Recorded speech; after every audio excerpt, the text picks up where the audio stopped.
The story begins with a young man urgently telling his boss that he needs to take 2 days off for a family emergency. Despite the department being busy, he promises to make up for the missed work upon his return. However, his boss rejects the request, reminding him that the company's new short drama department is severely understaffed and that leaves are only granted for special circumstances like weddings and funerals. Desperate, the young man explains that his mother is sick and hospitalized, pleading for an exception. The boss, however, asks why his father or other relatives can't take care of her, questioning if he truly needs to go back home. The boss dismisses the request, stating that it's just an illness and that he can request leave if the situation becomes critical. Shocked and disheartened, the young man remains silent. The boss then lectures him about the importance of sacrifices for career advancement, revealing that he worked overtime even during his own mother's funeral. He questions the young man's dedication, criticizing him for being too delicate and pointing out that everyone wants time off for various reasons, which would disrupt the company's operations. The boss tells the young man that in the fast-paced new media industry, timing is crucial. He asks who will be responsible if someone else breaks the news first with a video in his absence. The boss emphasizes that the entire department's performance shouldn't be jeopardized for one person. In response, the young man insists he can work from home and stay in constant communication. Frustrated, the boss tells him to quit if he wants an easy life, suggesting he settle up with finance and spend as much time as he wants with his parents, implying he can remain immature forever if he chooses. The boss stands up and makes it clear that the young man, who graduated from a third-tier university, only got a job at the biggest media company in Sang City because they urgently needed people and made an exception to hire him. He reminds him that the least qualified employees at the company come from first-tier universities and highlights his own exceptional qualifications, being bilingual. The boss advises the young man not to be ungrateful and waste this opportunity by constantly trying to slack off and avoid work. He emphasizes that trends don't wait for anyone, nor will the position. He urges the young man to think carefully before deciding if he still wants to take leave. As Xingwang sits in the waiting area smoking, his phone rings. It's his dad. His father, Mr. Hang, asks if he can come back home. In the background, a nurse tells Mr. Hang that the hospital needs Ms. Zhuo's medical fee settled, stating they've been flexible enough and further delays will be difficult. Mr. Hang assures the nurse he'll handle it in a few days, but she sternly reminds him he said the same thing earlier, warning that Ms. Zhuo will be discharged if payment isn't made. Mr. Hang apologizes for being distracted and asks Xingwang to repeat what he said. Xingwang assures his dad he'll return in a few days and help with the medical expenses. However, his dad insists that Xingwang shouldn't worry, as he's already borrowed money from relatives and friends, and reassures him that his mom's medical insurance will cover a significant portion of the costs. Xingwang insists he'll cover the shortfall and advises his dad not to borrow more, urging him not to worry. His dad reminds him that he recently graduated, and living costs in Sang City are high, questioning what savings he could possibly have. He tells Xingwang not to suffer or take risky loans. Despite his dad's reassurances, Xingwang insists it's fine and that he has enough money. Looking at his bank account, he recalls working for a year and a half, earning a modest monthly salary of 5,000 yuan. By sharing a bunk bed, spending minimally on takeout, and earning extra money by editing videos, he managed to save 50,000 yuan. Xingwang thinks this amount should cover his mom's medical expenses for a while. Reflecting on his life, Xingwang realizes he has lived responsibly for over 20 years, but today, he will make a decision that goes against his ancestral values. He knows there are plenty of job opportunities, but his parents cannot wait. Determined, he decides to resign, questioning why he should stay in such a crappy, inhumane company. After a while, Xingwang goes to the HR department and 20 minutes later, he comes out officially unemployed. He can't believe that in this job market and economic climate, he dared to quit without another job lined up, realizing he's being really reckless. But suddenly, a golden screen appears, revealing that the ultimate freedom system has been activated. It explains that by quitting his job, he made a decision against his ancestors' wishes and awards him 88,888 yuan. Shocked, Xingwang questions what this is. He looks around, wondering who is playing a short video so loudly that it's buzzing in his brain. As he stares at the screen, he receives a message confirming a deposit of 88,888 yuan in his bank account. Xingwang wonders if this is a scam and double-checks the deposit, unable to believe he received such a large sum. The system then addresses him as a master, assuring him not to doubt it. It informs him that he has awakened the system and encourages him to start living it up. If Xingwang hadn't seen it with his own eyes, he wouldn't have believed it was actually happening. As he checks the display, he questions whether he truly awakened a system called the Ultimate Freedom System, recalling that he activated it by resigning from his job. He feels he has grasped how this system works and believes he will find opportunities to use it. A girl approaches Xingwang, asking what he's thinking about and whether he has prepared her upcoming live stream operation plan. Her name is Jiao Wen, a singing and dancing blogger with 8 million followers online. As she comes closer, Xingwang's nose starts to bleed, realizing it's her. She asks him again if he has done it. Distracted, Xingwang asks her to repeat what she wants, admitting he wasn't paying attention. Jiao Wen notes that he seems distracted and teases him, asking if he has finally opened his eyes to his big sister. Xingwang responds that she still enjoys joking around.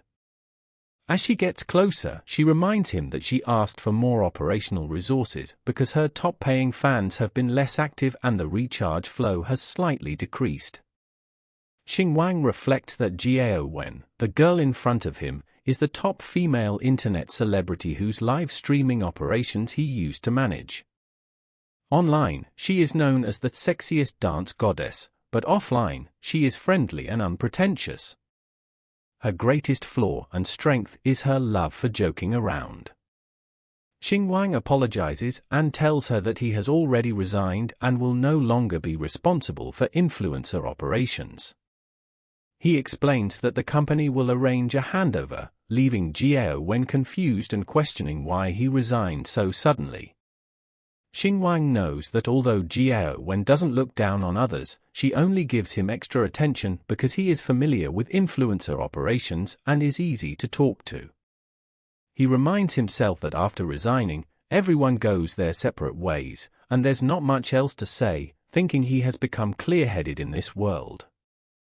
Jiao Wen stands in front of him, asking if he really wants to resign, as she still prefers him managing her operations and doesn't trust anyone else. Xingwang blushes, telling her that he has already completed all the procedures, while thinking about how close she is. Jiao Wen, also blushing, wonders why Xingwang is acting weird today, since he would usually cheerfully play along when she acted cute. Jiao Wen asks if he really wants to leave her by herself, thinking that his resignation was very sudden and asking if something had happened. Realizing that she is being nice to him because she sees profit in him, Xingwang tells himself not to be deceived. He tells Jiao Wen that he wants to give himself a long vacation. Jiao Wen pushes herself against him and asks which company he plans to go to next and if they will become competitors, expressing her concern that her operations will be taken over by someone else and that she doesn't know how long it will take to get used to them. Xingwang couldn't hold back anymore as Jiao Wen pressed her chest against him, causing his nose to bleed profusely. Regaining control, he thinks that with the system, he can easily become a billionaire and wonders what kind of beauty he can't have. Looking at her face, Xingwang realizes she has had too much cosmetic work done. With a straight face, he tells her she should get some maintenance done on her nose as it seems a bit crooked. Surprised, Gao Wen covers her nose and asks what he means, pulling out a mirror and questioning how it could be crooked, insisting that's impossible. Upon closer inspection, she realizes it does seem a bit crooked and worries about the upcoming live broadcast, realizing she needs to fix this quickly. The system informs Xingwang that he actually refused to be a beauty's lapdog, praising him for expressing his true thoughts without holding back and calling him bold and sincere. The system rewards him with 23,333 yuan, shocking him. He pulls out his phone and sees that the deposit has indeed been made, making him smirk as he realizes this is what ultimate freedom means. He understands that he just needs to be himself and refuse to be a simp, and the system will reward him accordingly. Gao Wen thanks Xingwang for pointing out the issue, admitting she hadn't noticed it. She tells him that since he has decided to resign, she won't hold him back and suggests they might still have opportunities to collaborate in the future, wishing him a bright future. Xingwang is shocked, expecting her to be furious after having her flaw pointed out. He wonders why she is so calm and if she is being serious or pretending. Gao Wen acknowledges their long working relationship and says she will treat him to a farewell dinner tonight. She offers to help him find a job if he has trouble, mentioning she knows some bosses in the industry and believes his exceptional skills will ensure he doesn't struggle to find opportunities. Xingwang, surprised by her kindness, reflects that she might actually be quite nice despite his low education and her previous words not just being empty talk. Xingwang insists that he should be the one treating her to dinner, questioning how he could let her pay. Gao Wen tells him his salary isn't high and he should save his money, but Xingwang interrupts, saying that since he is leaving, he shouldn't be stingy this time. He remembers her saying they might collaborate in the future and suggests considering this his advance thanks for her support. Gao Wen blushes, admitting she just realized he is about to leave and that she doesn't know him well. Xingwang tells her he is all packed up and will head out first, promising to contact her after work. Outside, Xingwang recalls his previous habits of walking whenever possible, using public transport if walking wasn't feasible, and only taking taxis when absolutely necessary. He would carpool with others after public transport stopped running at 11 p.m., and even that was a luxury. But today, he wants to indulge and opts for the most expensive ride available.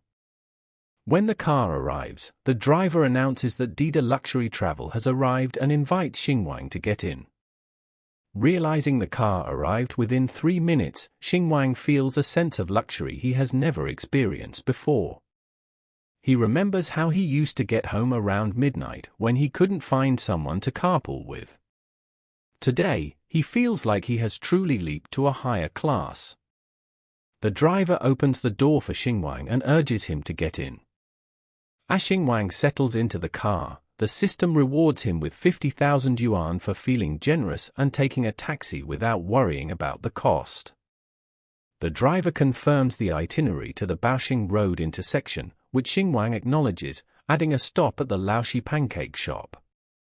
As the driver accelerates, Xingwang relishes the luxurious pushback of the car. Upon arrival at the shop, Xingwang steps out and approaches the counter. The lady behind the counter, recognizing him, asks if he wants the usual pancake without egg and sausage.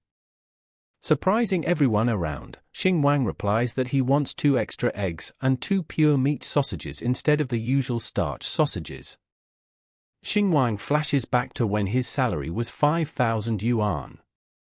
He spent 800 on rent and couldn't afford to spend more than 20 yuan on food daily. A basic pancake cost 8 yuan, and he never dared to add an egg. But today, he went all out and spent 15 yuan on one meal.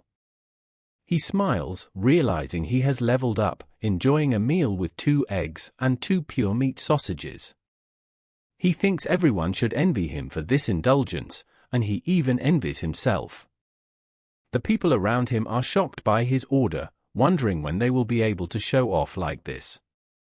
The system, also shocked, praises him for his leap in living standards, rewarding him with 20,000 yuan. As he walks away proudly, Xingwang thinks about how wonderful this afternoon is. He feels the satisfaction of having a big meal and thinks that next time, he'll add 5 eggs. Back when Xingwang was a student, he was so broke that he couldn't afford any form of entertainment. Even after starting work, he not only lacked money but also had no time for leisure. As he arrives in front of a shopping mall, he wonders what normal people do for fun. Then he suddenly realizes that now he has plenty of money, so he can indulge in shopping. He remembers that he needs to treat Howen to dinner tonight at a high-end restaurant that enforces a strict dress code. Realizing his current outfit isn't up to standard, he decides to shop for new clothes. As Xingwang browses through the various stores, he's amazed by the size of the mall and the pleasant scent of oranges wafting through the air. However, he struggles to understand the brand names because they're all in English. To his surprise, such a large mall doesn't have an Adidas store. He chides himself for thinking small-mindedly and resolves to go all out. When he arrives at Louis Vuitton, the staff notices him. One of the workers inspects his outfit and assumes his paw. To Xingwang's shock, all the workers start to avoid him. He wonders aloud if anyone is going to help him, noting that despite his appearance, their snobbishness is too obvious. Xingwang, feeling tired from work and pressed for time, informs the staff that he just wants to purchase something worth 150,000 and be done with it. Frustrated by their lack of attention, he turns to leave, saying he'll just go to Hermes next door. Hearing this, the attendants stop what they're doing and rush towards him, calling him sir and asking if he's interested in clothes or bags. One attendant suggests he wait a moment and have some tea while she brings items for him to peruse. Seeing their swift change in behavior, Xingwang can't help but smirk, realizing that money truly speaks volumes. After selecting and wearing his new outfit, he heads out, accompanied by an attendant who sees him off and another who tells him he's welcome back anytime. Xingwang notes that the service for wealthy customers in luxury stores is indeed first class, as someone even carries his bags downstairs for him. The attendant carrying the bag invites him to a jewelry appreciation event at the end of the month, and Xingwang replies that he will attend if he has time. When asked if he wants the items delivered to his residence, he declines, saying he prefers to handle things himself. The attendant bows and wishes him a good day. As Xingwang walks past a group of women, he overhears one saying to the other that there's an LV and Hermes store at Longda Plaza, and if she wants to buy those brands, she should check there. The other woman replies that it's too expensive and she can't afford it, adding that only Sister Who is worthy of such items. She mentions that they wouldn't dare buy luxury goods at a boutique and can only purchase through agents. Hearing their conversation, Xingwang glances at his purchases and acknowledges that they are indeed expensive. The system, surprised, notes that Xingwang has spent 3 years' worth of salary in one go and completed the achievement of making his first significant expenditure. Although he was a bit showy, the system finds it satisfying and rewards Xingwang with 660,000 yuan, praising him as awesome. Realizing that spending more leads to earning more from the system, Xingwang understands he is just a step away from becoming a millionaire. Motivated, he knows he needs to keep working hard. Working hard my ass, bro is living the dream life everyone wants. At the Lingwei Western restaurant, Xingwang arrives in his bright, luxurious new clothes. An attendant greets him warmly and informs him that she will take him to his reserved private room. Realizing he has arrived a bit early, he appreciates the attendant's warm smile as she explains that the private room for distinguished guests has a separate area where he can rest, have some desserts, and wait for his friends. Following the woman, Xingwang reflects on how clothes truly make the man, recalling that he had never received such treatment in places like this before. When they reach the area, the attendant shows him to the separate room and points out the desserts and tea on the table. She tells him he can help himself to the food and reminds him that if he needs any service, he can simply ring the bell. As he walks into the room, the attendant bows, assures him she won't disturb his rest, and wishes him an enjoyable meal. Looking through the glass window, Xingwang marvels at the view from the 40th floor, a sight he had never seen before. He realizes that with money, he can enjoy the best services and access heights unreachable by others. His long-held fantasies are finally coming true. Feeling generous, he decides to transfer some money back home to his dad, thinking it will be a pleasant surprise for his family. As he sends the money, his phone notifies him of a 100,000 yuan transfer. Anticipating his parents might question the source of the money, he decides to tell them it's from his part-time job, hoping they won't be too suspicious or shocked. At the same time, Jiao sweats profusely as she poses and dances, telling the chat to get more intense with the fire if they think she made a good choice. She addresses the big brother on the leaderboard, mentioning that everyone is missing his rockets and that it's his time to show dominance. As she gets closer to the phone, she begs him, blushing and sweating. Meanwhile, Xingwang looks at her stream through his phone, remembering that he sent her the location and restaurant name, realizing she didn't reply because she was streaming. When the big brother sends the rocket, Jiao thanks him, makes a heart with her hands, and tells the chat that the live stream ends here, promising to see them tomorrow. As she takes off her heels and rests on the chair, wiping off her sweat, a few girls walk in and ask what they are eating today. Jiao replies that she already has plans tonight. One of the girls asks if there is something going on and who the benefactor is. Jiao tells her not to talk nonsense, reminding her that it's Xingwang. The blonde girl remarks that Jiao is still thinking about him even after he left the job, asking how she could accuse her of talking nonsense before. The red-haired girl asks if there is something between them, but Jiao stops them, explaining that he helped her a lot when they were working together. Now that he has quit, they are just having a meal together, and she adds that he is treating. The blonde-haired girl tells Jiao that she wants to go too. Jiao replies that it's fine and that they will probably just eat something simple, reminding them that since Xingwang is treating, if there's something expensive, they should pay for themselves as if it's a gathering. The blonde-haired girl agrees, saying she's okay with it and will treat herself after a long day. She then asks Shinno, the red-haired girl, if she wants to come too. Shinno agrees, stating it's only right and that they shouldn't take advantage of others. However, in her mind, she questions Xingwang's stinginess, recalling how he wouldn't even add an egg to his pancake, and wonders what kind of fancy restaurant he could take them to. Jiao tells them she needs to remove her makeup first and that they should go ahead and meet in the parking lot. When they arrive in the parking lot, Jiao unlocks her car, noting it's a good thing her car isn't restricted today, and invites everyone to take her car. The blonde-haired girl laments that it's been hard for her to get ads recently and wonders when she'll be able to buy a car like Jiao. Jiao suggests she become a dance streamer, but the blonde-haired girl freaks out, denying it, knowing how tiring it is and admitting she doesn't have the stamina to dance from morning till evening like Jiao. She tells Jiao that she's just waiting for a kind big brother from the leaderboard to pull her out of this situation. Shinno tells Zhongqingqing that she's overthinking, saying in their industry, it's good enough not to get taken advantage of by big brothers, let alone expecting to be saved by one. Qingqing questions if she can't even dream a little, to which Shinno replies that it's fine to dream all she wants, while internally questioning if Qingqing really believes Jiao bought her fancy car just by dancing. Shinno suspects Jiao must have slept with many big brothers on the leaderboard and wonders how she could be the company's top performer with just her looks. Shinno then asks Jiao where they are having dinner.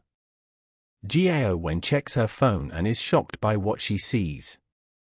Watching her reaction, Shinno smirks, internally questioning if Jiao is that shocked because the place is too shabby. Jiao tells them that the restaurant is Lingwei, to which Qingqing asks if it's the same name as the popular restaurant. Jiao Wen confirms that it's the one in the Jingwu building. Qingqing, astonished, asks if it's really the super famous Michelin 3-star restaurant, remembering that the place costs at least 3,000 per person and is very hard to get a reservation. She wonders aloud if Xingwang really hit it big and got promoted, which is why he quit. Shinno suggests it might just be a restaurant in the same building, reminding them that some people like to post nearby locations to show off and confuse others. Jiao Wen tells her not to judge so quickly, insisting that she knows Xingwang isn't that kind of person. However, Shinno internally brushes it off, thinking Xingwang might get embarrassed soon. Jiao Wen encourages them to just go and see for themselves as they get into the car and drive off. On the road, Qingqing comments on the stability and strong shock resistance of the Audi, contrasting it with her second-hand Mini, which is all bumpy. Shinno reminds her that she has many wealthy followers in her live stream and that, as a beautiful blogger, she should be able to get some of those resources. Shinno then demonstrates, in a sexy voice, how Qingqing can pull on her collar a bit and use a softer voice, suggesting that whether it's beauty or dance, she should lower her standards a bit. She assures Qingqing that big shots will send her rockets, and she won't have to worry about ads anymore. Blushing, Qingqing tells Shinno to stop it, as her live stream only has female fans. Shinno changes her tone and asks who wouldn't want to earn money properly if they could. She adds that if a rich guy truly wanted to marry her, she would become a full-time housewife right away. With a gloomy voice, Shinno asks Jiao Wen why she is silent and questions if she is looking down on her. Jiao Wen replies that she just thinks that if they are together for a momentary attraction and not financially independent, they'll be at a disadvantage and have no say at home. She explains that how a guy gets with them might be the same way he gets with someone else, and as long as there's money, there will always be young girls around. She doesn't want to guard against that every day. Shinno asks Jiao Wen if that is really what she thinks, internally telling her to stop pretending to be high and mighty, considering that her dances in a live stream are more provocative than anyone else's. Jiao Wen responds that she just wants to be self-reliant and earn as much as she can while she still can, reminding them that men can betray them, but money won't.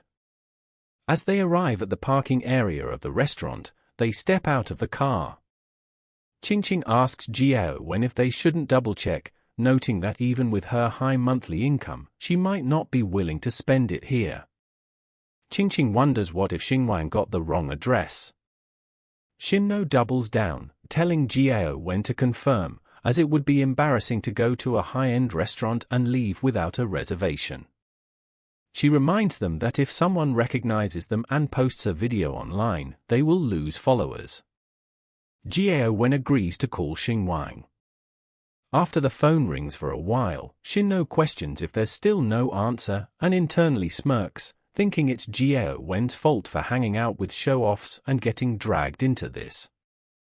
Jiao Wen thinks that Xingwang might be busy, but Shinno, with a fake smile, suggests that maybe something came up and Xingwang couldn't answer. She questions if he would intentionally mess with her and suggests they go upstairs first, internally eager to see what the top one looks like.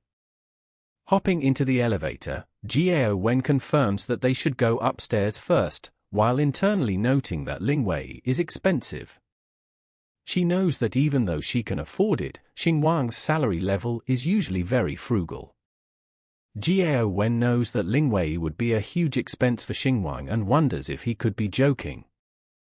If that were the case, she'd have to pay for the meal. As they arrive at the floor, Jiao Wen peeks through the entrance, waiting for Xingwang. She looks at her phone, questioning why he isn't answering yet. To her surprise, the attendant from before greets them and asks if they have a reservation. Jiao Wen stutters, but Shinno answers for her, confirming they do have a reservation. Jiao Wen tells the attendant that it should be under Xingwang's name.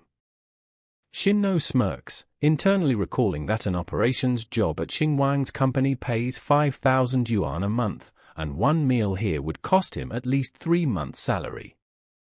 She is eager to see how Wen would handle this situation. The attendant tells them to follow her, mentioning that Xingwang has been waiting for them for a long time. This surprises Shinno, who questions if this is really happening. As the waitress guides the girls to meet Xingwang, Shinno internally notes that Wen is really lucky. She thinks about how the company provides Wen with resources, helping her firmly secure the top spot, while Shinno remains in second place. She also resents how all kinds of admirers try to gain Wen's attention. Shinno considers that Xingwang might be willing to spend big, even though he could end up losing both his money and the girl. Smirking, she wonders if Wen really likes someone who pretends to be rich. As they arrive at the lift, the waitress instructs them to get in and presses the button for the top floor. Inside the lift, Qingqing voices her concerns to Wen, admitting she's really worried now. She suggests it could be someone with the same name and asks if they should double-check, as it would be too embarrassing if they got it wrong. Wen listens, but Qingqing continues, revealing that the elevator is exclusively for VIP customers to access the top-floor viewing rooms and that the per capita consumption is at least 10,000 yuan, shocking Wen. Shinno, however, internally scoffs, convinced it must be someone with the same name.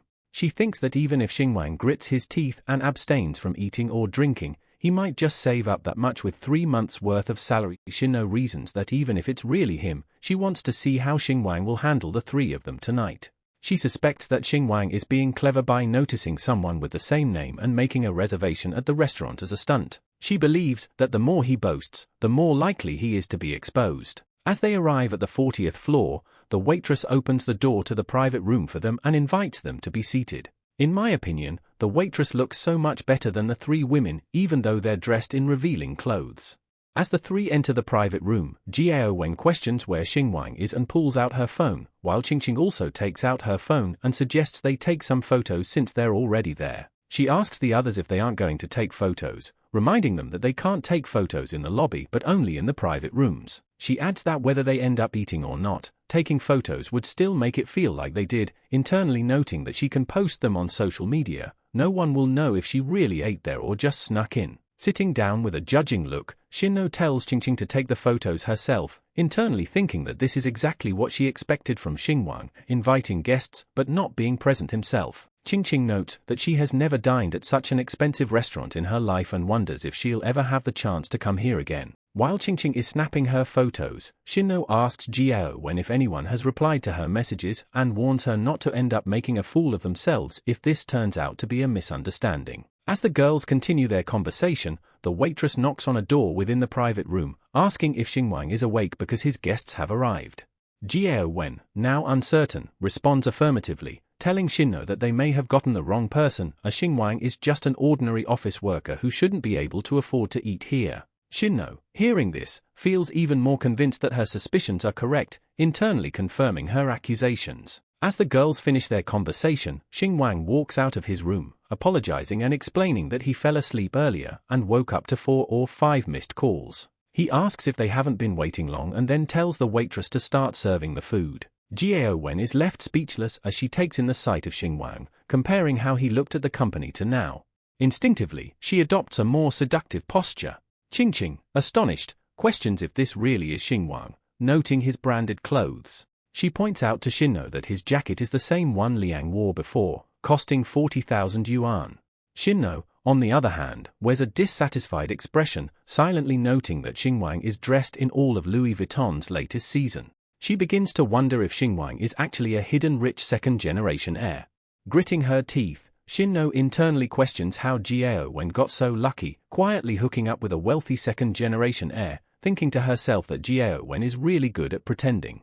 As Shinno gives Wen a side eye, Wen responds to Xingwang, telling him that they just arrived as well. Xingwang notices the other girls and recognizes Qingqing but asks who Shinno is. Trying to make herself look better, Shinno introduces herself, but Xingwang, still a bit groggy, comments that without the beauty filter, she looks a bit different. Shinno replies that it's okay, attributing it to her light makeup today, while internally seething at his remark. When Xingwang turns to Wen, she starts to explain that she was just getting off work and 2 of her colleagues wanted to come along, but before she can continue, the waiters begin bringing their food, telling them to enjoy their meal. As the waiters place the dishes on the table, Wen is shocked by the expensive spread, wondering how they would even afford to split the bill. She questions what Xingwang is trying to do, thinking there's no need to put on airs. As they sit beside each other, Qingqing whispers to Wen that there is a rich second-generation heir right beside them. She asks Wen if she thinks Xingwang quit his job to go back and inherit the family business, but Wen replies that she doesn't know either, leaving them both speechless. Xingwang looks at the food on the table and wonders how someone can have an appetite for this, dismissing it as just soup, even though it looks fancy. However, I can't help but notice a luxurious steak on his plate. Qingqing then asks Xingwang if he minds her taking a photo first, to which he replies that it's fine and she can take as many as she wants. As Qingqing snaps her photos, Shinno turns to Wen and asks what's really going on, questioning if she's deliberately keeping them in suspense. Wen replies that she doesn't know either, explaining that she's not actually that close with Xingwang. Apart from work-related communications, they haven't had much personal interaction. She mentions that the few marketing activities he helped her with were quite effective, and she's grateful to him for that. Reflecting on Xingwang's past actions and behavior, Wen starts to think that maybe he's just a low-profile and pragmatic rich second-generation heir, and that this time, he probably didn't want a girl to pay for the meal, so he revealed his wealth. While they speculate about his wealth, Xingwang asks the waitress if there's any more down-to-earth food that's filling. Before the waitress can reply, Qingqing jumps in, teasing him, saying he really dared to ask that, recalling how last time, someone treated her to a meal that cost thousands per person, but she still wasn't full, it just looked good for photos and made her feel like a socialite on social media. The waitress, unfazed, offers recommendations, asking if Xingwang would like slow-cooked black truffle beef ribs with salmon roe sauce or pineapple monkfish liver. She continues, suggesting grilled beef tripe or Alaskan king crab, adding that their latest crab weighs about 20 kilos, and if he wishes, she can ask the chef to customize it for him. Xingwang, unimpressed, replies that hearing these names kills his appetite because it's boring, and he tells the waitress that he wants something cooked with intense heat, not slow-cooked dishes. Xingwang instructs the waitress to bring more of their imported crab, imported beef, and lamb, and to cut the meat into chunks. Hearing this, Qingqing remarks that it's her first time seeing someone order like this in a high-end restaurant, calling it an eye-opener. Wen is left speechless, while Shinno comments that if Xingwang wanted to eat these kinds of dishes, he didn't need to come to a French restaurant. Internally, Shinno ponders whether he's really a rich second-generation heir, thinking he looks more like someone who just acquired wealth and wondering if he could be an imposter. As Xingwang continues ordering, he requests grilled kidneys, barbecue skewers, and asks if they can make those dishes. The waitress, reluctantly, replies that they can, but quickly retracts her statement, explaining that they only serve set menu items and don't have what he's asking for, apologizing for the inconvenience. Hearing this, Xingwang calmly asks if she can get the manager, as he would like to discuss the menu with them, reminding her that he is not satisfied with today's offerings. The waitress, surprised that Xingwang isn't joking, agrees and asks him to wait for a moment, visibly taken aback by his unusual requests. As the manager arrives at the private room, he introduces himself and apologizes, explaining that they are a French restaurant and only serve French cuisine. Shinno, internally scoffing, calls Xingwang a bumpkin, thinking it was obvious that he would be refused for insisting on having barbecue in a French restaurant. Noticing her judgmental glare, Xingwang calmly addresses the manager, stating that he is willing to pay 300,000 for the meal and, right now, he wants to eat grilled kidneys and lamb skewers. He adds that if they can make this happen, he will give an extra 50,000 as a tip. Everyone in the room is stunned by his audacious proposal, including the manager. After a moment of shock, the manager, now eager to please, asks Xingwang how he would like his kidneys cooked. Xingwang, placing a hand on the manager's shoulder, tells him that he will reward him with the largest kidney sashimi to commemorate his lost defiance and mentions that he still prefers the manager's defiant look from earlier. The manager, regaining his composure, stands proudly, fixes his posture, and assures Xingwang that he will instruct the kitchen immediately. He then politely asks Xingwang to take a seat and leaves to relay the instructions. At that moment, the system notifies Xingwang that he is in a high-end French restaurant and praises him for being thick-skinned, disregarding dining etiquette, and making the restaurant change its rules to accommodate his wishes. The system rewards him with 500,000 yuan and encourages him to keep pushing boundaries and go wild. Noticing that the system had already rewarded him, Xingwang thinks to himself that this system really knows how to resolve internal conflicts. He then asks the girls if dining shouldn't be all about relaxation and getting full. Qingqing immediately agrees, while internally noting that taking photos of grilled kidneys in a high-end restaurant might actually be more interesting for social media. After a short wait, the waiters return with the new food, while the other waiters remove the previous dishes. As the delicious skewers are laid out, Qingqing, shocked, remarks that money truly talks and that with enough money, you can do whatever you want. While glancing at her phone, she internally wonders who would believe it if word got out that she had barbecue skewers at a Michelin 3-star French restaurant on the top floor of Qian Tower, the tallest building in Beijing. As the new food is set on the table and all the girls gather around, Xingwang, with a smile, asks the ladies if they would like to join him for dinner. After finishing his meal, Xingwang grabs a tissue, wipes his face, and tells the girls to excuse him as he needs to use the restroom. As he walks away, Qingqing turns to the other girls and remarks that Xingwang's outfit must cost at least 150,000 yuan, and adding in the dinner expenses, he's clearly a super-rich second-generation heir. She then looks at Jiao Wen and suggests that for someone like him to work at their company, it must be because he likes her and wants to get close to her. Jiao Wen replies modestly, saying that she doesn't think she has that much charm, and speculates that Xingwang probably didn't want to be too high-profile while working. Now that he's about to quit, he likely doesn't care about keeping a low profile anymore. Qingqing agrees, adding that some rich second-generation kids just like to experience different aspects of life.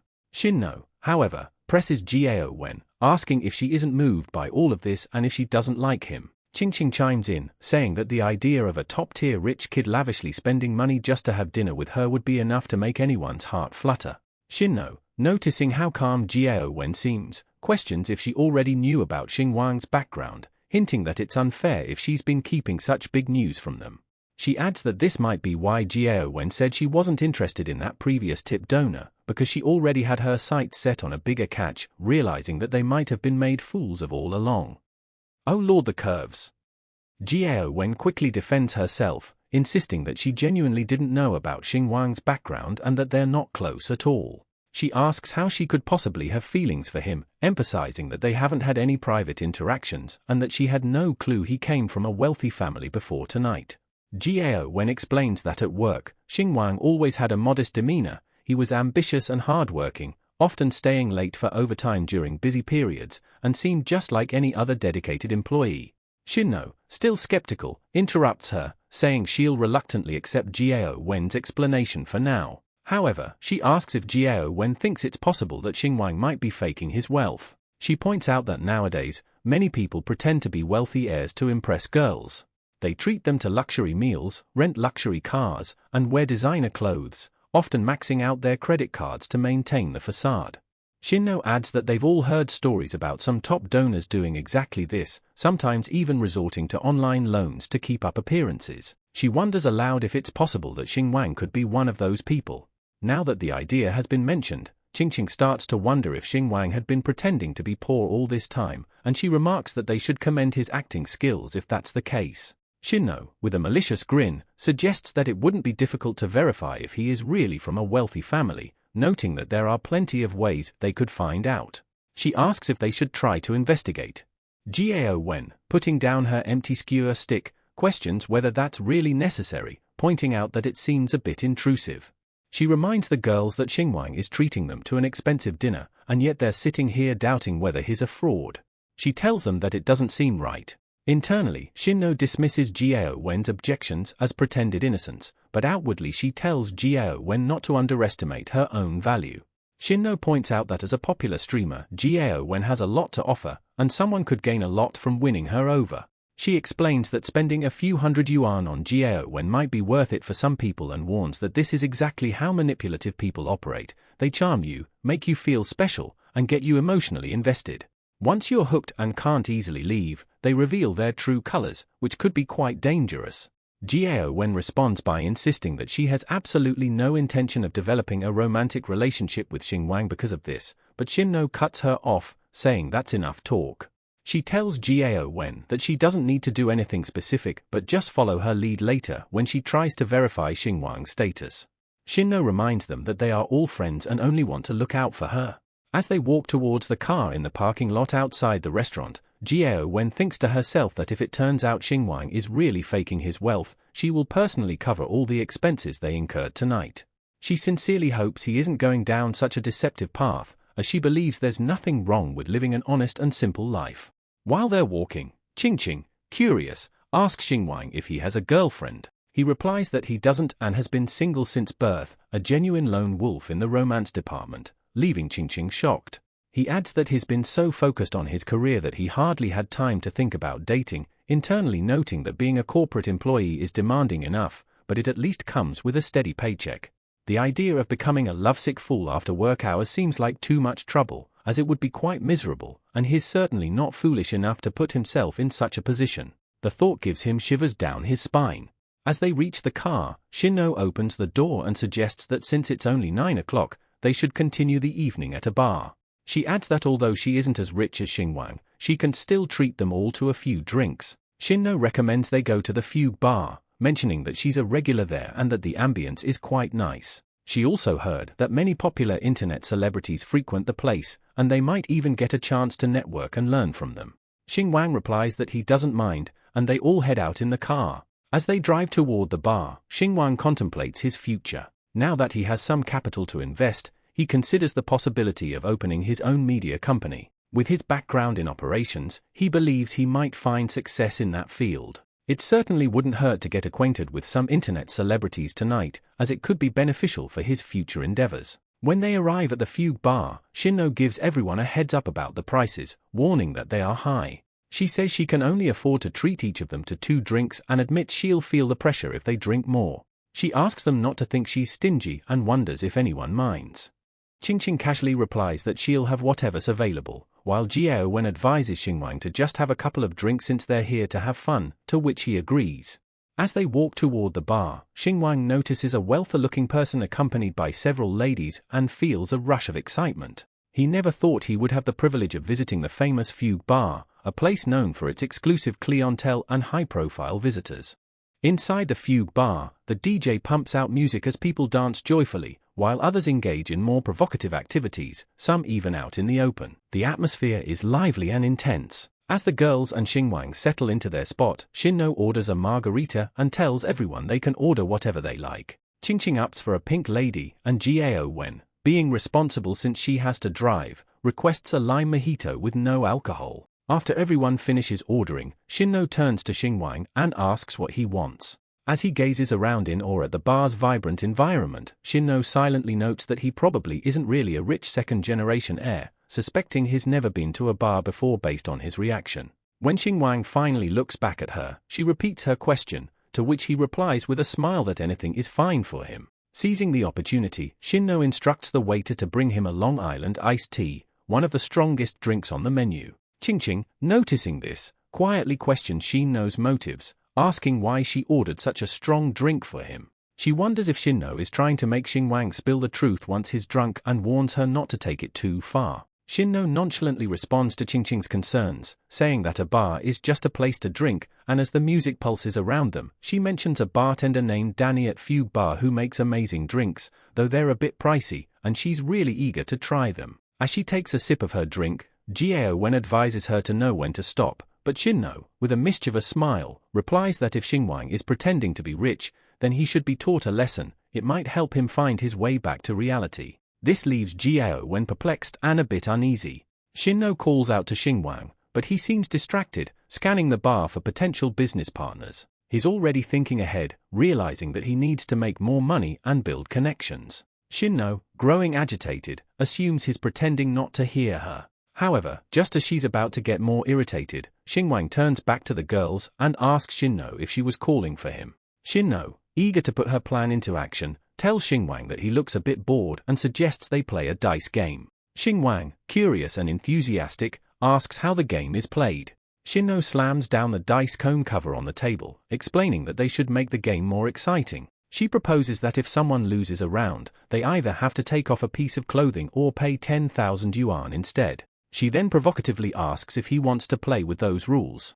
Xingwang sighs, stands up in front of Shinno, and tells her not to forget that he used to be the company's operations manager and knows all about her registered information and skills. He asks if she really thinks he doesn't know that she's an expert at dice and that no one in the company can beat her. He accuses her of trying to trick him into giving her money, leaving her shocked. Xingwang then confronts her, saying he knows what she's thinking, that he's just a mere operations guy earning only 5,000 a month, with no bright future, looking dirt poor and inexperienced. But today, he's dressed in Louis Vuitton and top-tier luxury brands, taking them all to an upscale restaurant, and he asks if she really thinks he's pretending to be rich. With a smirk, he tells her he wanted to let things slide because he didn't want to see Jiao Wen lose face. He continues, saying he knows Shinno sees him as an easy target but reassures her that he isn't that stupid or a pushover.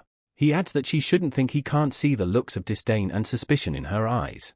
As he finishes, the system rewards him with 1 million yuan, praising him for refusing to engage in internal conflicts, not being a people-pleaser, and boldly exposing other schemes without falling into their trap. His current balance now stands at 1.89 million yuan. Xingwang continues, remarking that he isn't from a rich family, but before he can finish, Shinno points her finger at him and declares to everyone that she was right, he was pretending and trying to act rich when he isn't. Xingwang sighs and asks her not to rush, saying he hasn't finished speaking. He then steps closer to her with a smirk, adding that although he isn't from a rich family, he still has plenty of money. He offers her 300,000 yuan for all of her clothes and challenges her to walk out naked. Blushing, Shinno stammers, accusing Xingwang of being outrageous. But before things escalate further, Jiao Wen interrupts, trying to defuse the situation. She tells Xingwang that Shinno was just joking and asks him not to be angry, urging him to sit down and enjoy the evening with them. However, Shinno, still not backing down, questions Xingwang's offer of 300,000 yuan, asking who would believe he had that kind of money. To her surprise, Xingwang suddenly shouts to everyone in the bar that tonight he'll spend 300,000 yuan to treat everyone to drinks and that they shouldn't leave until they're drunk. The crowd is stunned, and soon they're cheering and thanking him for his generosity. Xingwang holds his golden card high above his head, declaring that he'll pay by card right now. After a short while, the waiter returns with his card, respectfully presenting it to him, and announces that the payment of 300,000 yuan has been successfully made. The entire bar erupts in joy, with people celebrating, some in disbelief that they've been treated by a stranger, and others praying for Xingwang to have a lifetime of peace and prosperity. The system pops up again, notifying Xingwang that he treated everyone to drinks, calling him extravagant and generous, and rewards him with 666,666 yuan. As Xingwang walks back towards the girls, Shinno is in disbelief that he could actually come up with 300,000 yuan on the spot. As he walks past her, Xingwang tells her that he knows she looks down on poor guys like him who have no money and earn little, but it doesn't matter because he never intended to make her respect him. After all, people like her are just ants to him. Those who only care about other people's wallets can be easily humiliated by money. Xingwang then sits back down with the girls, while Shinno, now thoroughly embarrassed, joins them, unable to even look the others in the face. The atmosphere becomes tense and awkward as everyone sits in silence. Qingqing tries to speak, but before she can, Shinno abruptly stands up, mumbling that she suddenly remembered something she needed to do tonight. Without waiting for a response, she bolts out of the bar, humiliated and in tears, leaving the others behind in stunned silence. As Xingwang casually plays with the dice, he encourages the girls to continue enjoying themselves, reminding them that he's paying for tonight. Just as they're about to relax, a pink-haired girl approaches their area, looking directly at Jiao Wen. She questions if Jiao isn't the big streamer and then mockingly asks if she performed poorly today and came to the bar to drink her sorrows away. Creeping closer, the girl continues to taunt her, mentioning that her top fan was weak in donations today and wondering if he'll stop supporting her in the future. Jiao Wen, maintaining her composure, calmly tells the girl that she's off work and suggests they continue the conversation during working hours. However, the pink-haired girl doesn't back down. She leans in, accusing Jiao Wen of pretending to be innocent, mocking her by saying that the innocent act isn't popular anymore. She adds that Jiao Wen is always flaunting her charm and questions why she's pretending to be pure now. Jiao Wen, with a cold demeanor, tells the pink-haired girl that her business is none of their concern. However, the pink-haired girl persists, urging her not to be so distant, and sits beside Jiao Wen while Xingwang watches from his seat. Surprised, Jiao Wen questions why she's sitting in their space, but the girl pulls out her phone and asks how Jiao Wen could pass up such a prime opportunity to live stream. As internet celebrities, she says, they should be quick to seize hot topics and asks if Jiao Wen doesn't get that. Shuyi then starts her live stream, greeting her audience and announcing that she just ran into Jiao Wen at the bar, calling it a rare opportunity. She asks the viewers if they'd like to see a live PK, pointing the camera at Jiao Wen and explaining that Jiao doesn't like her very much. Shuyi urges the audience to be more enthusiastic and convince Jiao to agree. Soon, Jiao Wen's phone is flooded with messages from viewers, pressuring her to act, with some telling her to crush it and others insisting this is a once-in-a-lifetime chance. They even ask if she's scared. While Jiao Wen begins to panic, Shuyi knows that the big players in her community are ready to support her in overtaking Jiao Wen as the top dance streamer. With such a trending opportunity, Shuyi is certain they won't miss it. Smirking, she knows it's only a matter of time before they make their move. Jiao Wen, panicking, tells Shuyi that she needs to take a call and steps away to speak with someone. The person on the other end urges her to start streaming immediately, warning her not to miss this opportunity. Jiao Wen explains that she's not feeling well today, but the person insists, telling her they've already paid for trending topics and she must go live, even if she's unwell. They threaten her, saying she'll face consequences if she doesn't start streaming. Reluctantly, Jiao Wen agrees and, with a gloomy expression, heads toward the stage. Meanwhile, Shuyi addresses her viewers, assuring them that Jiao Wen isn't hiding and praising her dedication and hard work. Glancing back, she tells everyone to look, Jiao Wen has arrived. As Jiao Wen walks up to the stage, Shuyi asks mockingly if she's scared. Annoyed, Jiao Wen retorts that she isn't and tells her to start. With both streamers on stage, the audience excitedly shouts for them to begin, and the two dancers start performing side by side. Qingqing, watching the live stream on her phone, is shocked by the flood of rockets and yachts pouring in, noticing that Jiao Wen is starting to fall behind. Shuyi, filled with excitement, dances even harder, while Jiao Wen struggles to perform her usual moves. The comment section begins to roast Jiao Wen, questioning whether she used advanced tech during her typical streams and criticizing her poor performance. Another viewer compares the two, remarking how inferior Jiao Wen seems and announces they're unfollowing her to support Shuyi instead. The comments on the live stream start questioning why Jiao Wen is losing in the vote count, especially since she's supposed to be the top streamer. Another viewer wonders aloud why she's being completely crushed today. Some comments side with Jiao Wen, saying she looks exhausted, like she was forced into the PK. However, others dismiss this, saying people should stop making excuses and that the votes speak for themselves, implying that the top streamer is about to change.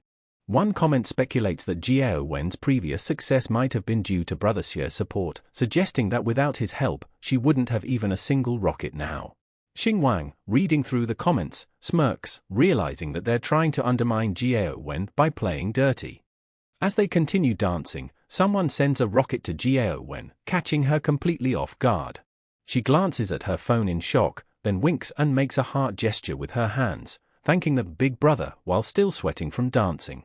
Just as she finishes expressing her gratitude, more rockets flood the screen. Jiao Wen, though surprised, continues to thank the big brother for each one, first, second, third, and fourth rocket in quick succession. As Jiao Wen keeps thanking the big brother for the continuous stream of rockets, Shuyi stops dancing, clearly confused. The comment section explodes, with everyone questioning what's happening, as the barrage of rockets makes it nearly impossible to see anything else on the screen. One viewer tells others that if they don't like the bullet comments, they should clear their screen and stop complaining. Still puzzled, Shuyi begins to wonder if Jiao Wen has her own hidden supporter. Meanwhile, the comments buzz with speculation about how Jiao Wen's vote suddenly skyrocketed, with some wondering if it's a system bug. Another commenter clarifies that a big shot named Big Brother has been sending rockets non-stop for the past 2 minutes. Others urge the big players to keep sending gifts, challenging them to continue if they have more in their arsenal. Shuyi, baffled, questions why the big brothers are sending so much money like this, thinking that most of it is being wasted. Jiao Wen, equally shocked and confused, continues to thank the big brother for the rockets, but in her mind, she wonders if this sudden generosity isn't a bit exaggerated.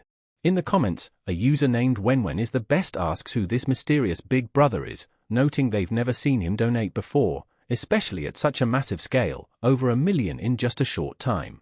Another user, Skyflyer, speculates that it might be the agency forcefully promoting someone, but pot carrier counters, pointing out that the platform takes a 60 to 70% cut, questioning whether any agency would pay such a steep price just to promote a streamer. As the girls keep dancing, the atmosphere grows tense. Xingwang suddenly stands up and asks them both if there's even a point in continuing this. Just then, the system screen appears, declaring him extravagant beyond compare. It congratulates him on spending money like water, praising him for his lavish spending without pretense, and rewards him with 5 million, a sign that even the system recognizes his overwhelming generosity. Qingqing stands up from her seat, pointing at the live stream in surprise, noticing that Jiao Wen had stopped dancing but the big shot was still sending rockets. She speculates aloud, wondering if perhaps a child had gotten hold of the phone and mistakenly tapped the screen, unaware of what's happening right next to her. Meanwhile, Xingwang is quietly holding his phone, pretending to fold his arms while rapidly tapping the screen, slyly continuing to send more rockets. As the rockets flood in, more viewers join the live stream, drawn by the spectacle and the trending topic. Many comment on how pretty and hot Jiao Wen is. Still in shock and exhausted, Jiao Wen pleads with her audience to give her a moment to catch her breath, but the barrage of rockets doesn't stop. As the viewer count rises, news begins to spread, alerting more people that a mysterious big spender has appeared in the small PK contest on Shenyun Live, sending an astonishing 2,000 rockets. Over in Shuyi's diamond-level big shot group, someone posts, asking if anyone plans to just let this slide. They note that Jiao Wen has received over 1 million in gifts and urge the group to send gifts back for Shuyi. The commenter declares they'll go first and calls on their brothers to back them up. As Shuyi dances, her stream starts receiving rockets as well, and she smiles, having been eagerly awaiting this moment. She strikes a confident pose, beaming as she thanks the big brothers by name, especially giving a shout-out to Timer Avila for sending 5 consecutive rockets. She remarks to her herself that her top fan had once requested private videos from her and is rich and generous, confident that he won't miss this chance to be her hero. As the rockets continue pouring into Shuyi's live stream, the commenters grow excited, convinced that their big brothers will defeat Jiao Wen's mysterious benefactor, dismissing him as no big deal. Some viewers cheer on the PK, enjoying the intense duel between the two camps, while others start to notice that the flood of rockets from Jiao Wen's side has slowed down, wondering if they're about to be overtaken. Meanwhile, Xingwang, now seated, glances at the screen and smirks. He questions if that's all Shuyi supporters have, and with a calm expression, he begins tapping his phone screen continuously. Suddenly, as Jiao Wen dances, 100 more rockets explode onto her stream. The system screen flashes once again, showering Xingwang with praise, calling him awesome, wishing him a long life, and congratulating him for defeating Shuyi's top fan and becoming the new top big brother. It rewards him with a 10 million bonus. Not done yet, Xingwang sends another 500 rockets to Jiao Wen. The system, once again overwhelmed by his generosity, praises him further and gifts him another 10 million in rewards, solidifying his dominance in the battle of big spenders. As the PK ends with Jiao Wen's victory, she thanks everyone for their support, winking and sending love to the mysterious big brother. However, to her astonishment, Xingwang sends another 1,000 rockets, leaving her standing there, utterly confused and unable to believe what was happening. The system screen flashes again, congratulating Xingwang for becoming the platform's top daily donator. It rewards him with 10 million and an additional 1 million bonus, moved by his persistence, noting how he pressed the buttons until his fingers gave out. Jiao Wen, still in shock and visibly drained, bows to her audience, expressing her heartfelt gratitude to the big brother. She thanks him for his help in the PK match and for bringing her so much attention. She remarks that this is the first time a small streamer like her has had millions of live viewers, overwhelmed by the support. However, she gently reminds the big brother that everyone works hard for their money and tells him not to waste it all on her, showing her humility. As people watch the match wrap up, the comments flood in, praising Jiao Wen for her pure and unpretentious attitude. Many say how much they enjoyed the match and how uncertain the outcome was until the very end. New viewers, intrigued by all the excitement, start joining in, asking for updates on the new star of the streaming world, and wanting to know what had just unfolded during the high-stakes, rocket-filled contest. Watching the stream, Shuyi is both shocked and exhausted from her performance. She can't believe what just happened, thinking that all her hard work was in vain. In the end, it was Jiao Wen who soared to new heights of fame. Gritting her teeth in frustration, Shuyi reflects bitterly on how Wen managed to attract tens of millions of online viewers in a single day, an accomplishment even the platform's top streamer has never achieved. As Wen returns to the group, Xingwang stretches and stands up, casually telling the girls that it's getting late and they should head home. It's time to call it a night. He turns to Shuyi, offering a half-hearted compliment, telling her not to be discouraged, as he thinks she's pretty good too. He points out that she has several big brothers willing to support her, and encourages her to keep working hard. Maybe, he says, she'll surpass Wen one day. As both girls stand behind Xingwang, Qingqing whispers to Wen that Xingwang's words must have infuriated Shuyi. Wen gestures to her to stay quiet, aware of the tension. As Xingwang and the girls leave together, Shuyi is left standing alone on the stage, speechless, grappling with her defeat. Outside the bar, Qingqing excitedly asks if they noticed Lu Shuyi's face at the end, recalling how she went pale like a ghost. She speculates that Shuyi must be furious, as her plan completely backfired.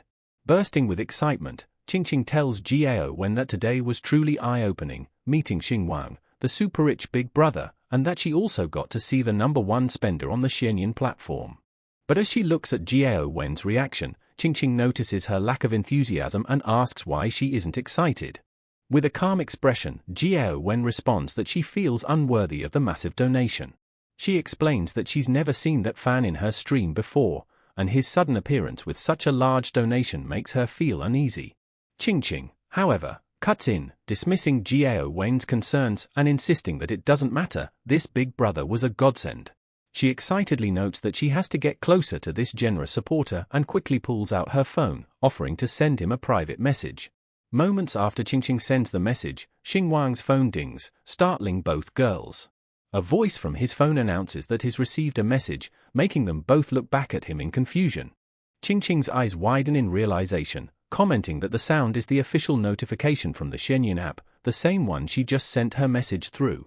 Wen stares at Xingwang with suspicion, her mind racing as she begins to piece together the situation. Xingwang, sweating bullets, nervously asks why both girls are staring at him like that, insisting it's just a coincidence. He tries to reassure them, explaining that he recently quit his job and is still dealing with a flood of private messages from before, urging them not to jump to conclusions. Wen, still suspicious, points out that he spent millions earlier, though she knows the real big brother is worth at least $1 billion.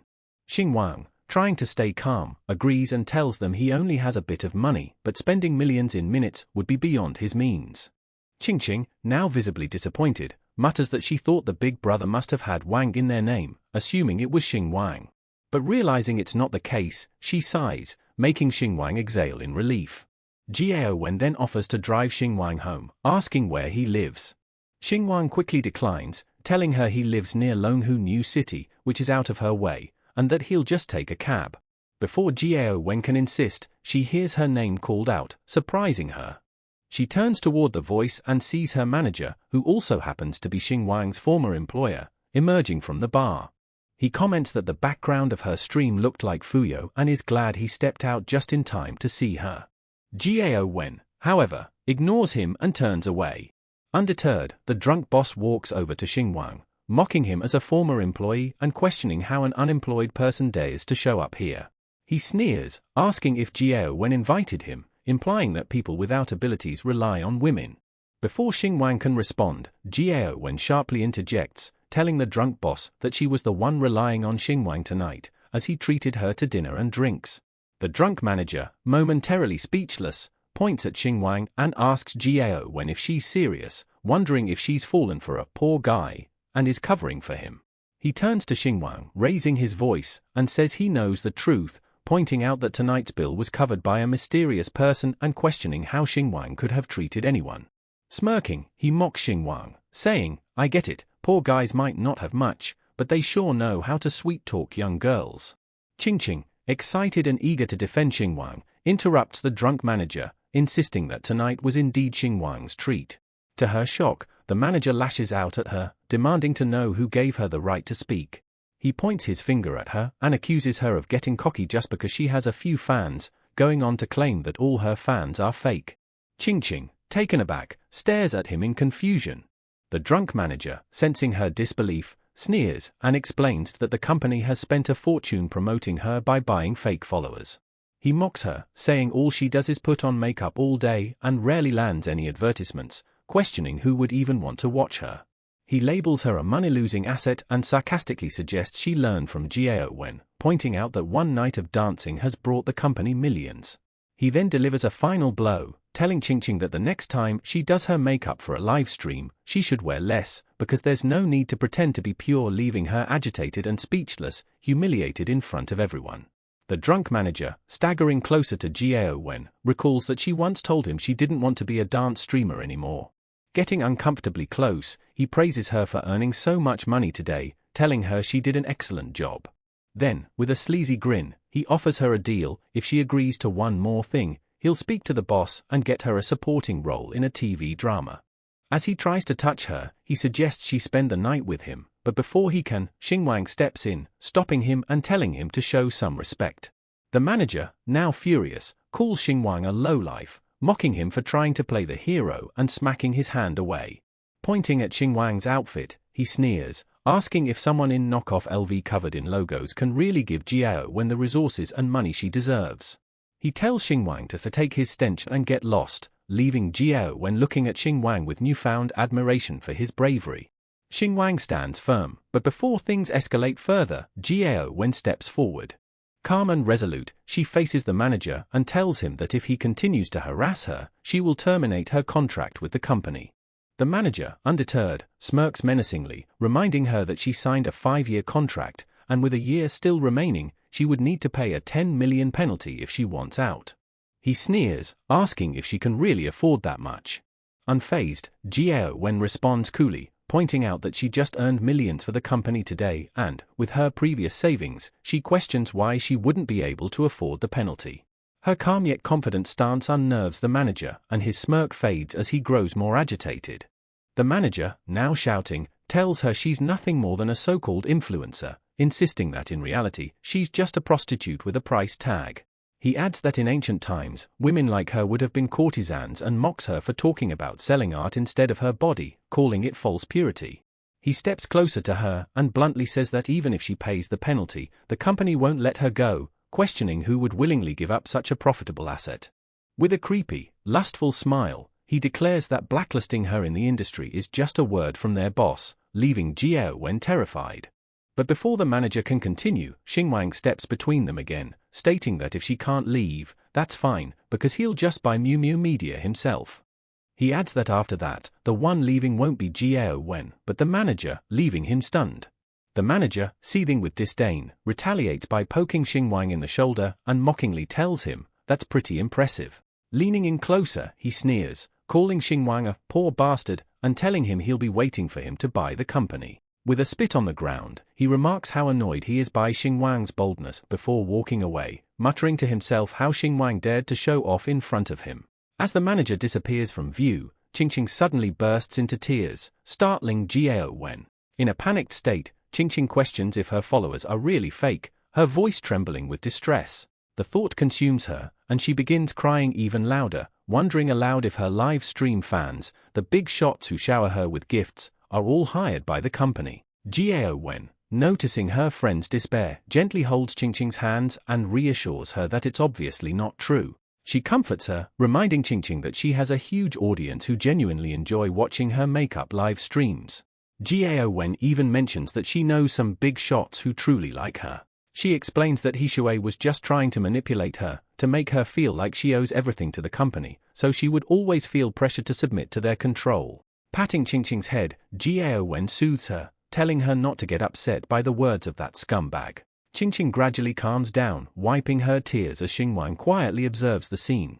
Gao Wen turns to Xingwang, expressing her gratitude for standing up for her earlier, and then thanks Qingqing as well for clarifying things, even though it had enraged He Shui. Qingqing, still sniffling but now more composed, wipes her eyes and says that it's no problem. She admits that if it weren't for Gao Wen, she never would have realized how much He Shui looks down on them. Pouting with frustration, Qingqing stomps the ground and calls him an asshole, her defiance growing as she regains her confidence. Gao Wen turns to Xingwang with a grateful expression and tells him, "We're just colleagues, you didn't have to stand up for me." Xingwang responds with a warm smile, telling her it's fine. He's disliked Hishui for a while and was just waiting for a chance to let it out. Jiao Wen sighs with relief at his words, feeling a weight lifted. She extends her hand toward Xingwang, saying she doesn't know if they'll have a chance to meet again, but she hopes that he soars high after he leaves and wishes him well. Xingwang shakes her hand and tells her to take care as well. As Jiao Wen gets into her car and drives away, Xingwang pulls out his phone, realizing that in all his focus on sending rockets earlier, he hadn't even noticed the notification sound. Curious, he checks his bank account and is stunned to see that he now has over 100 million yuan sitting in it. Hugging his phone with excitement, he realizes that he's a millionaire now. Feeling the rush of wealth, Xingwang contemplates buying a train ticket as he usually would, but quickly corrects himself. He can now afford a plane ticket. As he browses through the options, he's taken aback by how expensive plane tickets can be, thinking back to how the green train he once took was only a little over 300 yuan. Still, feeling rich and carefree, he decides to splurge and books a first-class flight, laughing to himself as the 4,000 yuan charge goes through. Just then, the system pops up, congratulating him for unhesitatingly choosing and enjoying first class for the first time. It rewards him with an additional 9,999 yuan and encourages him to keep it up, as if celebrating his new luxurious lifestyle. In the dorm room, Xingwang sleeps soundly through the night, snoring away as the morning light starts to filter in. But his peace is abruptly interrupted by a loud knock on the door and someone shouting, "It's rent time." Outside, the landlady is at it again. Groaning and covering his ears, Xingwang remembers how this is always the same routine, the landlady nagging him relentlessly about the rent, 2 whole weeks before it's even due. The landlady yells through the door, demanding that Xingwang pay up and insisting he stop pretending he's not home. Grumbling, he reluctantly gets out of bed, even though it's only 6 a.m. But she raises her hand to knock again. Xingwang shouts through the door, "I'm here. Can't you let people sleep a little longer?" When he opens the door, the landlady starts her usual tirade, accusing him of being lazy and constantly needing reminders to pay the rent. She questions why he can't be a bit more responsible. But before she can continue nagging, Xingwang calmly pulls out his phone, scans the QR code hanging from her neck, and tells her that he just paid a year's rent in advance. The landlady's eyes widen in shock as her phone immediately pings with an Alipay message, 10,000 yuan deposited into her account. Stunned, she stares at her phone, baffled by how this broke kid suddenly has enough money to cover an entire year's rent in one go. She remembers how he used to scrape together his monthly payments right up until the last minute before. Her shock only deepens when she notices the amount. There's an extra 400 yuan. Before she can ask about it, Xingwang, still half asleep, waves her off and yawns, "Keep it. Consider it a service fee for not nagging me about the rent for the rest of the year." With that, he closes the door in her face, leaving her standing there, utterly speechless and holding her phone in disbelief. As Xingwang lies back in bed, he remembers that his flight isn't until 10 a.m., giving him 3 more hours to sleep. Just as he's drifting off, his roommate pipes up, jokingly asking if Xingwang hit the jackpot. He remarks that paying an entire year's rent is already impressive, but tossing in an extra half-month as rent, that's next level. Xingwang just chuckles and waves it off, trying to get some more rest. However, as he's about to fall back asleep, his system suddenly pops up again, startling him awake. The system, in awe, announces that Xingwang has outdone himself, with his level of showing off reaching unprecedented heights. As a reward, it gifts him a villa in Swan Bay, Sang City. Xingwang jolts upright in bed, staring at his hands in disbelief. To his shock, a set of keys has materialized in his palm. Realizing that not only does he own a house now, but it's an actual villa, he sits there stunned, struggling to process this dramatic turn of events. Meanwhile, his roommate watches him curiously, puzzled by Xingwang's sudden shift in behavior. He wonders aloud, "What are you doing, man?" Xingwang, still on top of his bed, quickly gets dressed and jumps down to the floor, causing his roommate to ask where he's rushing off to in such a hurry. Running toward the door, Xingwang shouts back that he's heading straight to the airport to go back home and won't be returning for a while. As he bolts out of the room, his roommate runs after him, calling out, "Aren't you going to pack your luggage?" Xingwang yells back that he doesn't need it, inwardly focused on his plan to secure a VIP hospital room for his mom once he gets his money. Meanwhile, in the hospital, Xingwang's dad sits beside his wife, informing her that Xingwang called earlier, saying he might come back home today, but he told him not to worry. He adds that he's not sure what got into Xingwang but recalls that his son seemed quite excited, even sending him 100,000 yuan, claiming it was from his part-time job salary. Xingwang's mom, concerned, wonders what kind of part-time job could pay that much and hopes that her son didn't do anything illegal just to cover her medical bills. But Xingwang's dad reassures her, reminding her that they both know what kind of person their son is, he wouldn't cross any lines. As they continue chatting about their son, the door bursts open, and Xingwang rushes in, calling out to his parents, breathless and drenched in sweat. He immediately starts bombarding them with questions, asking how his mom is feeling and whether she's experiencing any discomfort. His mom, smiling warmly, reassures him that she's fine, explaining that it's just a sudden illness requiring minor surgery, but her vitals are stable. She gently scolds him, saying that his dad had already told him there was no need to come all the way back just for this. Noticing how sweaty he is from his rush, she turns to his dad and asks him to get Xingwang an apple to cool him down. Xingwang's dad approaches him with a gentle smile, asking how work is going and whether everything is running smoothly. He also wonders if Xingwang's boss was okay with him taking time off for this visit. Xingwang, with a casual shrug, responds that he actually quit his job. This news leaves both his parents shocked and a little disheartened. Sensing their concern, Xingwang's mom quickly reassures him, reminding him that he's a good son and that it's okay, he'll find something even better. His dad, trying to stay positive, adds that Xingwang has been through a lot and encourages him to take some rest at home, eat well, and regain his strength, commenting that he looks thinner now. A bright smile crosses Xingwang's face as he feels a deep appreciation for his parents, who have always been his safe harbor, understanding and supporting his decisions no matter what. Getting up, Xingwang asks his dad if the medical bills have been settled. His dad reassures him that he borrowed money and paid them yesterday after speaking with him on the phone. He tells Xingwang not to worry about his mom and insists on transferring the 100,000 yuan back to him, explaining that a young man like Xingwang needs money for many things, and they don't want him to be burdened by their expenses. Xingwang smiles but refuses, telling his dad to keep the money, it's for him and his mom.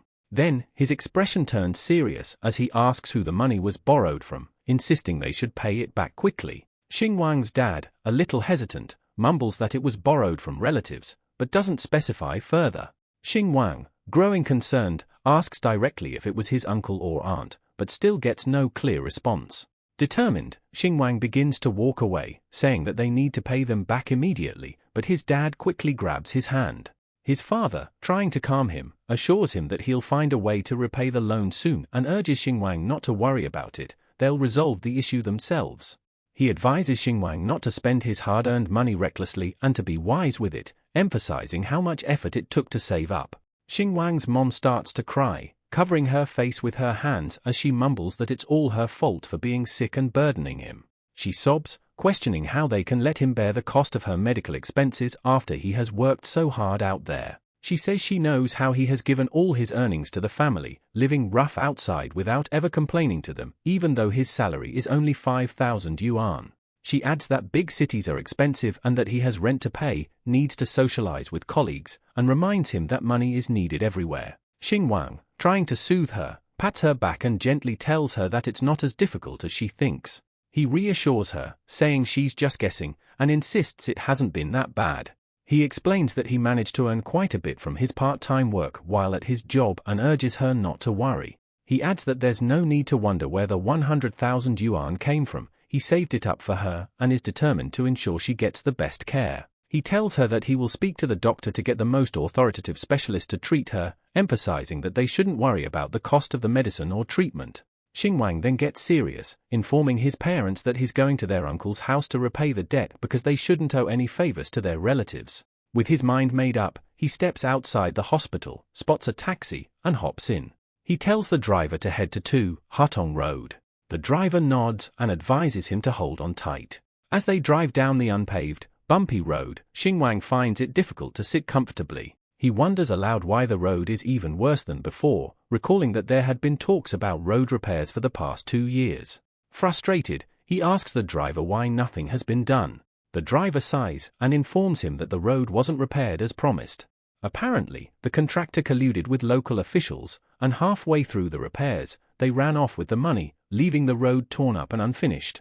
Hearing the driver's explanation, Xingwang, filled with anger, mutters that these corrupt people are truly lawless. Inwardly, he reflects on the harsh realities of his hometown, realizing that it's always going to be tough here, a poor region far from the capital and stuck in the middle of nowhere. He knows that if his family hadn't supported his education or if they weren't financially stable enough to send him away, he might have been stuck in this town forever. As the taxi arrives at a large mansion, Xingwang pays the fare and steps out, looking at the building with disgust. It's supposed to belong to his close relatives, but they live in a sprawling 100-square-meter reinforced concrete house, while his own family struggles with just a few dozen square meters of brick and concrete.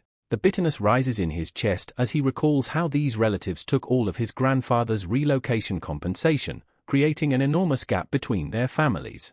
Now, despite their wealth, Xingwang's family had to borrow a mere 50,000 yuan for medical expenses, a thought that makes him grit his teeth in frustration. With determination, Xingwang knocks on the front gate. After a moment, a woman answers and opens the door. She looks surprised and asks who it is, then suddenly recognizes him. "It's Xingwang," she exclaims. At the same time, Xingwang realizes who she is. It's Wang Ju, someone he knows from his childhood. Surprised to see her at his uncle's house, as they stood outside, Xingwang asked Wang Ju what she was doing at his second uncle's place. Before she could respond, another man stepped out and casually put his arm around Wang Ju's shoulder, smirking as he made a remark about whether her place was with him or elsewhere. Xingwang's expression hardened as he realized the situation. Wang Ju was now engaged to his cousin. Turning away to mask his emotions, he asked if his uncle was home, mentioning that he had come to repay the money. His abruptness left both Wang Ju and her fiancé in shock. Wang Ju stared at him, confused by his cold behavior. She wondered if Xingwang still had feelings for her, but her thoughts were cut short when her fiancé slapped her on the butt, annoyed that she was paying too much attention to Xingwang. He angrily reminded her that she was about to be his wife. Quickly changing her tone, Wang Ju sneered at Xingwang, commenting on how pathetic he looked. She pointed out that he wasn't wearing any branded clothes and ridiculed him for claiming to live in the big city while seeming like he had regressed. Leaning into her fiancé, she bragged about how, even in their countryside, her fiancé could afford to wear Adidas and Nike anytime he wanted. Her fiancé smirked approvingly, pleased with her attitude. Inside the mansion, Xingwang approached a group of men playing cards. His uncle introduced him to the group, proudly stating that Xingwang was his nephew who now worked in the big city, a city person. The men around the table took interest in Xingwang, making comments about how he must be earning well if he was working in the city. One man mentioned that their neighbor, Old Hu, worked in Hangzhou and made over 100,000 yuan a month, and assumed Xingwang must be doing just as well, especially since he had a university degree. Xingwang's cocky cousin approached the men playing cards and sarcastically chimed in, mocking Xingwang by saying he was super successful for working like a horse for just 5,000 yuan a month. With a sneer, he added that there were old ladies in their village who fed pigs and made 3,000 yuan a month. Creeping closer to Xingwang, his cousin stood behind him and put a hand on his shoulder, tauntingly asking how much of that 5,000 yuan Xingwang could possibly save after paying rent in the expensive city. He sneered further, suggesting that after rent, Xingwang probably had little left, barely more than what they paid the pig-feeding villagers. Ignoring his cousin's mocking tone, Xingwang turned to his uncle and stated flatly that he was there to repay the debt, not for small talk. His cousin laughed mockingly at the comment, but Xingwang remained resolute. As the men continued their card game, Xingwang's uncle told him there was no need to rush the payment, reminding him that the family was in a difficult situation and he intended to charge interest anyway. Xingwang, masking his irritation with a fake smile, assured his uncle that he was doing just fine and questioned how it made sense for him to still be borrowing money from him. Focused on his cards, Xingwang's uncle dismissed the conversation lightly, telling him not to be so formal. He acknowledged that Xingwang was working hard, struggling alone in the big city while taking care of the family, but Xingwang insisted firmly that the debt needed to be repaid. Sensing Xingwang's seriousness, the uncle reluctantly agreed, saying that if Xingwang was so insistent, he wouldn't stop him from repaying. He then added that paying in installments would be fine, calling out to his son, Dartsai, to bring the red book from the cabinet. Dartsai handed the red book to Xingwang, emphasizing that they were family and insisting that he couldn't bear to see Xingwang under so much pressure. He reminded Xingwang that blood is thicker than water, trying to appeal to family ties as a way to ease the awkwardness of the situation. Despite the words, Xingwang knew this was more about keeping leverage than genuine concern. The uncle chimed in with a smug tone, remarking that their family's college graduate was so proud he didn't want to use any of their money and insisted on keeping everything crystal clear. He questioned why Xingwang wanted to be so clear-cut when they were supposed to be family. But Xingwang didn't fall for the sweet talk. After obtaining their account information, he promptly transferred 51,000 yuan, including interest, and asked his uncle to check if he had received the money. When the uncle pulled out his phone to check, he froze, realizing that Xingwang had actually transferred the full amount. Shocked, he demanded to know where Xingwang had gotten that much money from. Xingwang, already walking away, replied with mocking indifference, stating that it should be obvious, it was from his job in the city. Meanwhile, Dartsai, still skeptical, assumed that Xingwang's family was just trying to save face at the cost of their own suffering. He couldn't understand what the point of dignity was anymore. He believed that Xingwang had probably emptied his savings and knew everything about their situation, how dirt poor they were. Dartsai speculated that this 51,000 yuan could very well cost them dearly, financially crippling them. Wang Ju, hugging Dartsai, told him she would see Xingwang off, suggesting that perhaps he couldn't accept her becoming his sister-in-law. She noted that since they were relatives, they would see each other often, and thought it would be wise to clear up any misunderstandings to avoid awkwardness in the future. Dartsai, holding her close, agreed. He added that it was indeed a good idea to clear things up and to let Xingwang know his place, so that he would stop buying swan meat, a dismissive jab at any idea of Xingwang ever aspiring to be with someone like her. As Xingwang walked out of the house, Wang Ju caught up to him, her tone softer but laced with superiority. She told him that they were family now and there was no need to hold on to old feelings or act like strangers. She reminded him of their childhood, how they grew up together, and confidently asserted that she knew he had liked her. But, she added, she had only ever seen him as a little brother. Now, with her becoming his sister-in-law, she thought it would be best if he stopped thinking about her in that way. Wang Ju continued, saying that if people heard about such feelings, it would damage his reputation, and it was against common decency. She spoke with an air of finality, believing she was doing him a favor by clarifying this. Xingwang, however, was left momentarily speechless by her audacity. Then, with a scoff, he shook his head at her remarks. He questioned how she could think he still liked her, adding with biting sarcasm that she should go take a look at herself in the mirror, his blunt retort leaving her standing there in stunned silence. Thank you guys for watching till the end. If you liked the video, please leave a like and subscribe, and I'll see you in the next one.